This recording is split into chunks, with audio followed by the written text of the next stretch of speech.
1.5 ലക്ഷം പേരും ജർമ്മനിക്കെതിരെ ഒരു ഗോളും. അതാണ് കുരസാവോ അവരുടെ ഹിസ്റ്ററിയിൽ ആദ്യത്തെ വേൾഡ് കപ്പ് കളിച്ചു ആൻഡ് വരവറിയിച്ചത് ജർമ്മനിക്കിട്ട് ഒരെണ്ണം അടിച്ചുകൊണ്ടാണ്. ഒന്നേ അടിച്ചുള്ളൂ, തിരിച്ച് കുറേ കിട്ടി. പിന്നെ മാച്ചിനെ പറ്റി ഞാൻ പ്രത്യേകിച്ചൊന്നും പറയുന്നില്ല, ജർമ്മനിക്ക് പണ്ടോട്ടേ 7-up ഭയങ്കര ഇഷ്ടമാണ്. പക്ഷേ കുരസാവോ ഒരെണ്ണം അടിച്ചു. നമുക്ക് അണ്ടർഡോഗ്സ് തിരിച്ച് പ്രതികരിക്കുമ്പോൾ ഭയങ്കര ഇഷ്ടമാണല്ലോ.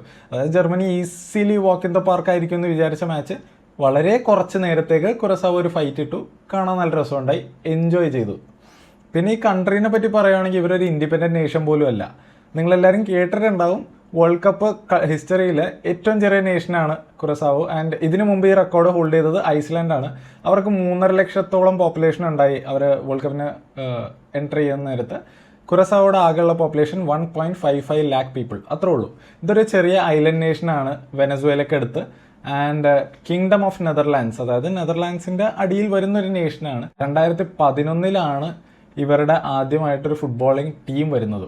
ആൻഡ് അന്ന് 146 എന്തോ ആയിരുന്നു വേൾഡ് റാങ്കിങ്സിൽ. ഇപ്പോൾ അവർ 84 എത്തി നിൽക്കുന്നു. ആൻഡ് ജർമ്മനിക്കായിട്ട് ഗോൾ അടിച്ചു. എനിക്കിത് ഇടയ്ക്കിടയ്ക്ക് പറയണം. പിന്നെ ഈ മാച്ചിന് മുമ്പും അതിനിടയിലും കേട്ടൊരു സാധനമാണ്, ലൈക്ക് ടഹി ചോങ് മാത്രമാണ് കുരസാവോ നാഷണാലിറ്റി, ലൈക്ക് അവിടെ ജനിച്ചു വളർന്നൊരു പ്ലെയർ ഉള്ളത്. ബാക്കി എല്ലാവരും നെതർലാൻഡ്സ് നാഷണാലിറ്റി ഉള്ളവർ ഇവിടെ വന്ന് കളിക്കുന്നതാണ്.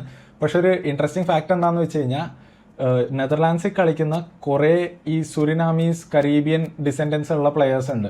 അവർ ആക്ച്വലി ഈ കുരസാവിന് വേണ്ടി കളിക്കാൻ യോഗ്യതയുള്ള ആൾക്കാരാണ്. ആ ലിസ്റ്റിൽ വരും ഈ Timber brothers, Ryan Gravenberch, Summerville, നമ്മുടെ Dumfries, Cody Gakpo, Tyler Malacia, ഇവരെല്ലാവരും ആക്ച്വലി ഈ ടീമിന് കളിക്കാൻ യോഗ്യത ഉള്ളവരാണ്. നാഷണാലിറ്റി എടുത്തിട്ടില്ല, പക്ഷേ ഇവരുടെ ഡിസെൻഡൻസ് വെച്ചിട്ട് ആക്ച്വലി കളിക്കാൻ പറ്റുന്നതാണ്.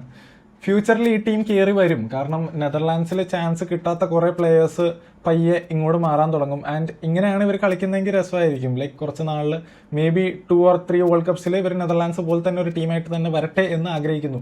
പിന്നെ ജർമ്മനിയുടെ കാര്യം വരവറിയിച്ചിട്ടുണ്ട്, അടുത്ത മാച്ചസിൽ കണ്ടറിയാം.